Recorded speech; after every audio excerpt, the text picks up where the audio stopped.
Hello everyone. In today's lecture, we are going to see the general characteristics of fungi.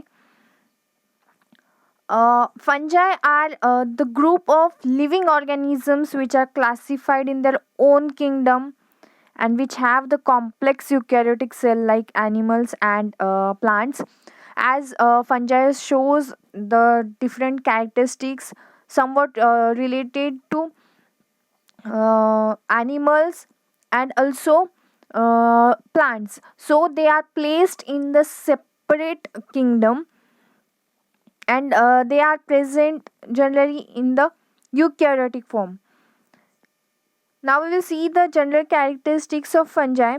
The cell organization of the fungi is eukaryotic, means the cell present inside the fungi, they may be unicellular or multicellular organisms. The cell present in those organisms or the species of fungi is eukaryotic cell. And then the second point is habitat. Habitat means where in which location does the fungi is found. Fungi are generally ubiquitous. Ubiquitous means they are found everywhere on the earth, means they are found on terrestrial areas, in aquatic areas, also in the air. Everywhere the fungi is found. Then the motility means the movement of fungi. Fungi are generally non-motile organisms. The cell wall around the cell wall is present, and generally the cell wall present in the fungi is made up of chitin. But in some species of fungi, the cell wall is made up of cellulose or pectin.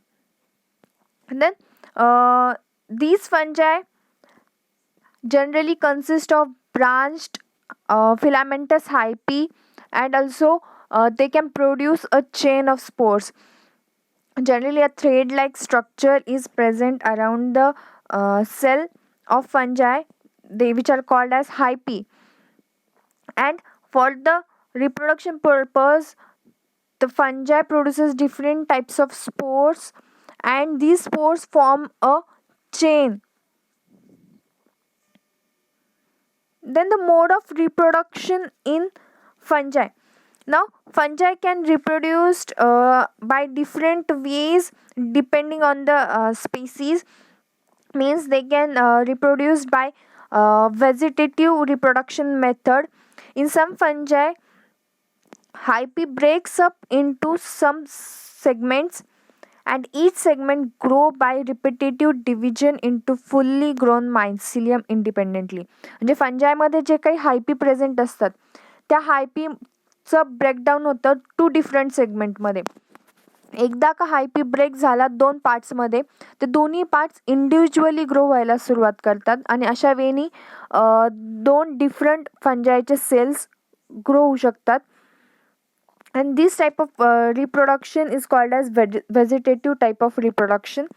Then some species can also perform asexual reproduction. Now asexual reproduction takes place by the formation of asexual spores. Asexual spores form होतात, and after the formation of these spores, the reproduction process takes place by the process of sporangenosis. Some species like Aspergillus or Saccharomyces cerevisiae can reproduce by asexual reproduction, also by forming birds. For example, in Saccharomyces cerevisiae, the birds are formed in the east, and at the time of budding, after this the birds get separated and individual cells can grow easily. And then some species of fungi can also perform sexual reproduction. Now sexual reproduction in fungi can take place in three different phases. Now these phases are, first one is plasmogamy. Now what is plasmogamy? fusion of two spores bring together to com- compatible nuclei in single protoplasm. म्हणजे single प्रोटोप्लाझममध्ये जेव्हा दोन different spores एकमेकांमध्ये fuse होतात, that process or that method is called as plasmogamy. Then the next phase is karyogamy. In karyogamy, what happens? The fusion of two nuclei takes place, which gives rise to formation of diploid nucleus, which is also known as zygote. पहिल्या मेथडमध्ये काय होतं, spores एकत्र येतात in single protoplasm. Then in karyogamy fusion of two nuclei takes place. दोन nuclei एकत्र होऊन एक single diploid nucleus form होतं, and this diploid nucleus is known as zygote. And then the meiosis process takes place, which restores the haploid status of the nucleus. And at the third phase, the meiosis process takes place, and in this way the sexual reproduction is performed in the fungi. Then the mode of nutrition. How does the fungi get their food or fulfill their need of nutrition?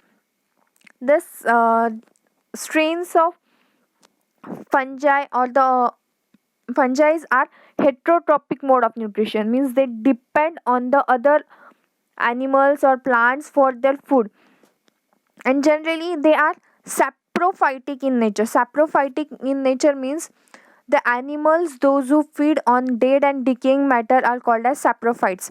जे काही animals किंवा जे काही organisms dead plants असतील, animals असतील, त्यांना degrade करून किंवा त्यांच्या through food consume करतात, त्यांना सॅप्रोफाइट्स म्हणतात. And those organism shows these mode of nutrition are called as saprophytic animals or saprophytic organisms. And even some are parasitic, means they can grow inside the host body and get their nutrients. Means the mode of nutrition of fungi is heterotrophic. They may be saprophytic or parasitic. And then the next point is they lack xylem and phloem, hence they absorb atmospheric moisture. As we have learned earlier that fungi show some of the characteristics like plant cell, but the xylem and phloem tissues are these vascular bundles are not present inside the fungi, and so they absorb the water present in the atmosphere and fulfill the need of the water or the moisture content. ॲटमॉस्फिअरमधलं जे काही moisture असेल ते absorb करून फंजाईज काय करतात, त्यांचा water content increase करत असतात. And the next point is ability to cause various infection. Now these fungi have the ability to cause different types of diseases or infections. For example, respiratory tract infections are caused by fungi. आता फंजाय काय करतात, spore produce करतात, आणि हे spores जर inhale केल्या गेले तर respiratory track infection होऊ शकतात. For example asthma can cause, even some fungi can cause fungal infection to the skin.